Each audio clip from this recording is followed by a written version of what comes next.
So now, of course, to help you along the way, I thought that the best gift I could give you today is to give you a few of my own personal ideas on how to be successful. And parents, I just want you to know, maybe you should close your ears, you should plug your ears, because maybe there are a few things that you maybe don't like what I have to say. But anyway, I can explain how I became successful and who I am today by going through what I call Dr. Schwarzenegger's 6 rules of success. Now, of course, people ask me all the time, they say to me, what is the secret to success? And I give them always the short version. I say, number 1, come to America. Number 2, work your butt off. And number 3, marry a Kennedy. But anyway. But anyway, these are the short rules. Now today I'm going to give you the 6 rules of success. But before I start, I just wanted to say these are my rules, and I think that they can apply to anyone, but that is for you to decide, because not everyone is the same. There's some people that just like to kick back and coast through life, and others want to be very intense and want to be number 1 and want to be successful, and that's like me. I always wanted to be very intense. I always wanted to be number 1. I took it very seriously in my career. So this was the same when I started with bodybuilding. I didn't want to just be a bodybuilding champion. I wanted to be the best bodybuilder of all times. The same was in the movies. I didn't want to just be a movie star. I wanted to be a great movie star that's the highest paid movie star and have above the title billing. And so this intensity always paid off for me. This commitment always paid off for me. So here are some of the rules. The first rule is trust yourself. And what I mean by that is so many young people are getting so much advice from their parents and from the teachers and from everyone. But what is most important is that you have to dig deep down and ask yourselves, who do you want to be? Not what, but who. And I'm talking about not what your parents and teachers want you to be, but you.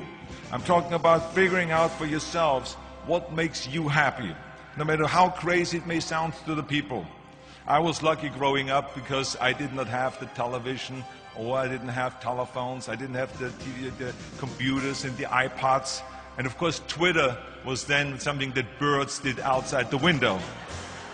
But I didn't have all the distractions and all this. I spent a lot of time by myself so I could figure out and listen to what is inside my heart and inside my head. And I recognized very quickly that inside my head and heart were a burning desire to leave my small village in Austria. Not that there was something wrong with Austria, it's a beautiful country, but I wanted to leave that little place and I wanted to be part of something big. The United States of America, a powerful nation, the place where dreams can come true. I knew when I come over here I can realize my dreams. And I decided that the best way for me to come to America was to become a bodybuilding champion, because I knew that was my ticket. The instant that I saw a magazine cover of my idol, Reg Park. He was Mr. Universe, he was starring in Hercules movies, he looked strong and powerful, he was so confident. So when I found out he got that way, I became obsessed, and I went home and I said to my family, I want to be a bodybuilding champion. Now you can imagine how that went over in my home in Austria. My parents, they couldn't believe it. They would have been just happy if I would have become a police officer like my father, or married someone like Heidi, who had a bunch of kids and ran around like the Van Trapp family in Sound of Music. That's what my family had in mind for me, but something else burned inside me. Something burned inside me. I wanted to be different. I was determined to be unique. I was driven to think big and to dream big. Everyone else thought that I was crazy. My friend said, if you want to be a champion in a sport, why don't you go and become a bicycle champion or a skiing champion or a soccer champion? Those are the Austrian sports. But I didn't care. I wanted to be a bodybuilding champion and use that to come to America and use that to go into the movies and make millions of dollars. So, of course, for extra motivation, I read books on strongman and on bodybuilding and looked at magazines. And one of the things I did was I decorated my bedroom window, my bedroom wall. Right next to my bed, there was this big wall that I decorated all with pictures. I hung up pictures of strongmen and bodybuilders and wrestlers and boxers and so on. And I was so excited about this great decoration that I took my mother to the bedroom and I showed her. And she shook her head. She was absolutely in shock. And tears started running down her eyes. And she called the doctor. She called our house doctor. And she brought him in and she explained to him there's something wrong here. She said she looked at the wall with the darkness. She says, where did I go wrong? I mean, all of Arnold's friends have pictures on the wall of girls. And Arnold has all these men, but it's not just men, they're half naked. And they're oiled up with baby oil. I mean, what is going on here? Where did I go wrong? So you can imagine the doctor shook his head and he said, there's nothing wrong. At this age, you have idols and you go and have those. This is just quite normal. So this is rule number one. I wanted to become a champion. I was on a mission.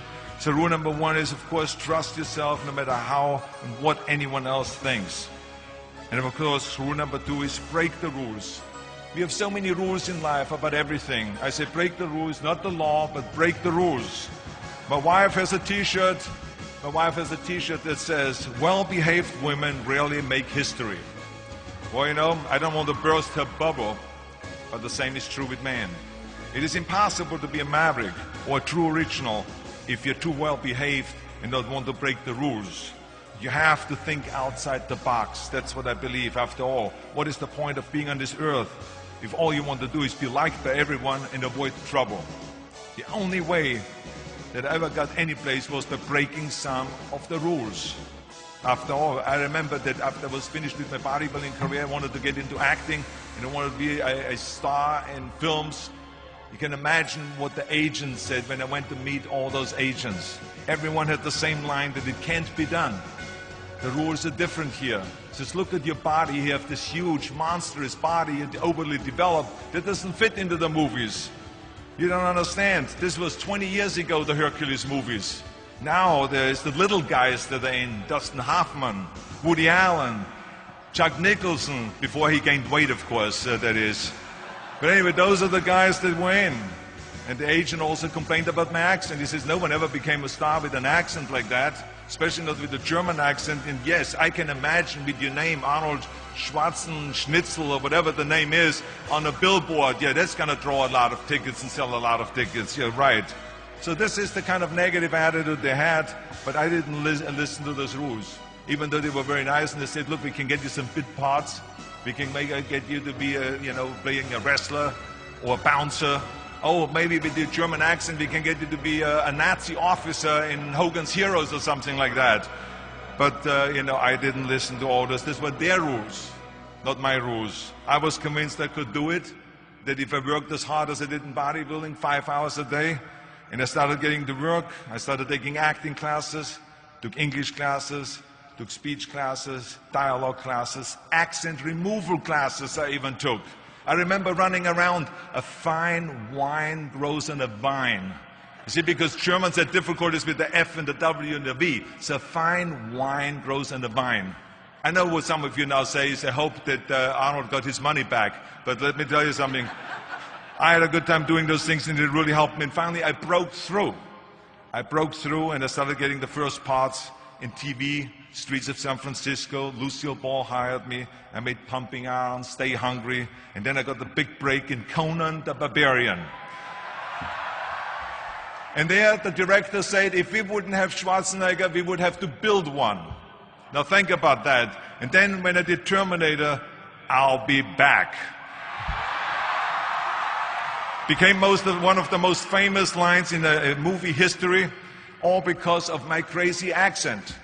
Now think about it. The things that the agent said will be totally a detriment and will be impossible for me to get a job, all of a sudden became an asset for me. All of those things, my accent, my body and everything. So it just shows you never listen that you can't do something. And you have to work your way up. Of course, run for something else first. I mean, it was the same when I ran for governor. The same lines that you have to work your way up, it can't be done. And then, of course, I ran for governor, and the rest, of course, is history. They said you have to start with a small job as mayor, and then as assemblyman, and then as lieutenant governor, and then as governor. And they said, that's the way it works in a political career. I said, I'm not interested in a political career. I want to be a public servant. I want to fix California's problems and bring people together and bring the parties together. So, like I said, I decided to run. I didn't pay attention to the rules, and I made it, and the rest is history.